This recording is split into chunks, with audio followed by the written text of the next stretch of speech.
Si Kuya Jens, ano yan, reactor natin yan. Official reactor. Hello mga kalingap! Welcome back sa aking YouTube channel. This is Kuya Jens. So kung bago ka lang sa aking YouTube channel, huwag niyo pong kalimutan mag-subscribe at click the bell button para like ka updated sa mga bago upload na video. At huwag po nating kalimutang suportahan ang Butim Kalingap sa pangunguna ni Kuya Val Santos Matubang, Ate Ed the Vlog at syempre Kalingap Rob. At pakisuportahan din po ang aming mga kasamahan sa Butim Kalingap. Nandyan po ang K-Boys, Kalingap Partner, Kalingap Reactor at lahat ng charity vloggers sa buong Pilipinas na tumutulong sa mga kabayan natin ng lahat may hirap. Suportahan po natin lahat guys. So ayun na nga mga kalingap, eto nga po at may umuusbong pong bagong love team, ang tambalang Papa Franz at Eden. Subalit mga kalingap, nitong mga nakaraang araw po mga kalingap ay kahit alam naman po natin na love team lamang ito dahil talagang alam naman natin na may asawa at anak na si Papa Franz, ay napakarami po mga kalingap na umaalma sa parabang romantic comedy love team na ito mga kalingap. Kasi alam naman po natin na biro-biroan lang po ito mga kalingap. Pero napakarami na po agad umaalma at parang kumokontra po sa tambalang ito mga kalingap. At may mga nagpapasok na nga ng ibang mga leading man. Ipalitan na lang daw si Papa Franz. Si Michael na lang daw ang i-love team kay Eden. May mga ganyang balita. Kaya naisipan ko mga kalingap, bakit hindi? Bakit hindi? Kung talagang mangyayari yung ganyan mga kalingap, bakit hindi si Kuya P? Wow! Pero naisip ko lang ito mga kalingap Pero sa tingin ko mga kalingap, wala namang masama dito sa tambalan na ito sana nila Eden tsaka ni Papa Franz. Subalit, syempre, pakikinggan pa rin yung mga viewers. Pakikinggan yung suggestion, comment ng mga viewers. Kaya malamang sa malamang ay baka may mangyaring pagpapalit talaga ng leading man. Subalit, ayun, si Michael nga ang napupusuan din ng mga viewers. Pero naisip ko, bakit hindi kaya si Kuya P? So, comment down below mga kalingap kung ayon ba kayo mga kalingap. Dahil mamaya po may sabihin po ko sa inyo mga kalingap na magandang dahilan bakit si Kuya P maganda rin sanang maging leading man ni Eden. Mamaya po ibubulong ko po sa inyo. Pero bago yun, panoorin muna natin ang ilang eksena sa nakarang episode po ng Tambalang Eden at Papa Franz. Dito sa ating panonoorin in 5, 4, 3, 2...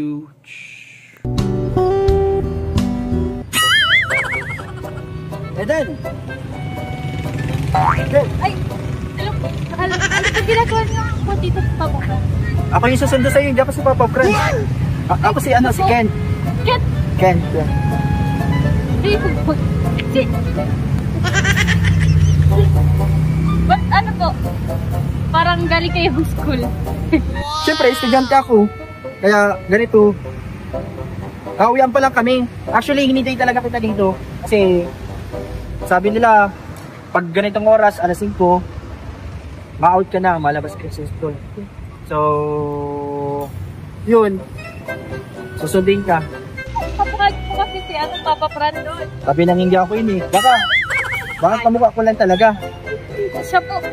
Ganito na lang, para mas makilala mo ako, para hindi ka sabi ng Franz. Sumama ka na lang ngayon na kumain sa labas. Saan po? Wala ka bang lakad ngayon? Wala naman. Tara tayo. Diyan sa Bagaspas. Si Papa Franz ka naman po talaga. Hindi nga ako si Papa Franz. Ako si Kent. Si Kent nga. Sige po, Kent. Tara.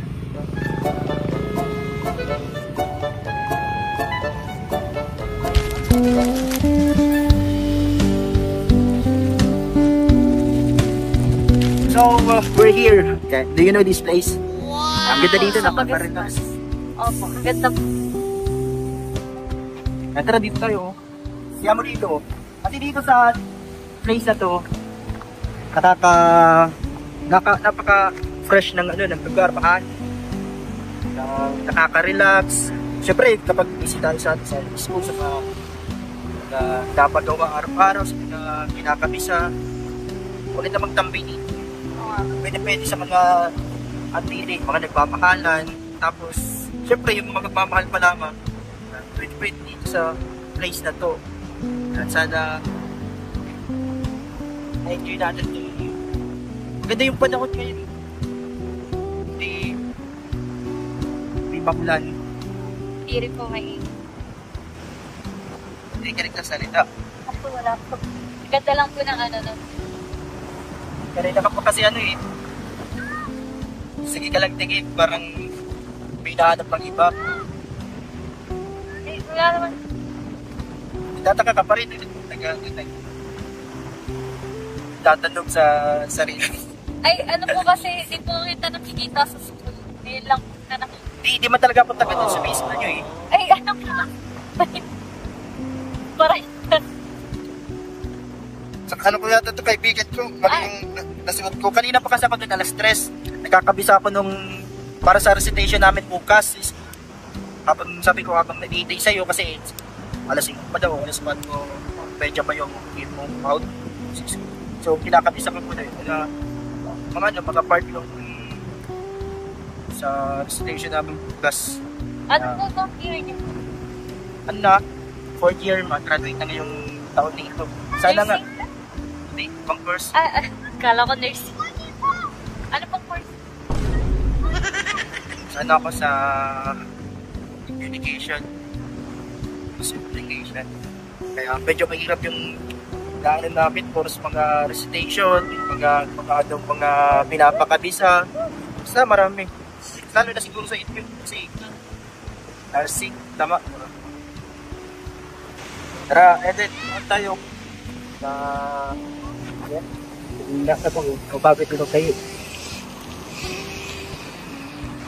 Hanggang kailan bang pasok nyo? Hanggang kailan pang Sang ano po man? Sa ano po to? May or April? malapit na rin.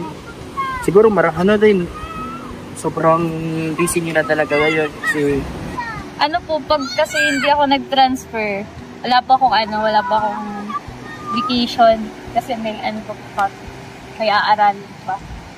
So, ayun nga mga kalingap, at napanood nga po natin ang ilang eksena, ang nakakatuwang eksena po nito nila Papa Franz at ni Eden.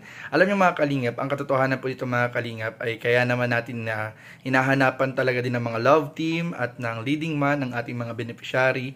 Tulad nga po ng sinabi dati ni Kalingap Rab ay para makatulong po na magkaroon sila ng mas maraming sponsor para po syempre marami pong mga beneficiary ang hindi pa napapabahayan. Marami pong beneficiary ang kailangan tustusan ng kanilang pag-aaral. So, kailangan, kumbaga po ay parang i-hype po yung mga ganyang vlog po sa ating mga beneficiary para tuloy-tuloy po.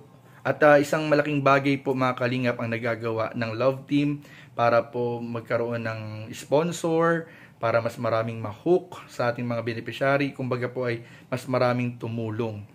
Kaya wag niyo pong isipan ng masama yung pagla-love team po ni Kalingap Rab sa ating mga beneficiary. Yan po ay strategy ni Kalingap Rab para mas marami po ang tumulong sa ating mga beneficiary mga Kalingap. Na minsan yung ibang mga comments ay nami-misunderstand po nila kung bakit daw kailangang i-love team, bakit daw kailangang hanapan ng leading man, ng kapartner. Yan po mga Kalingap ay strategy po para mas magkaroon po ng mas maraming tumutulong sa ating mga beneficiary para sa kanilang mga pangailangan.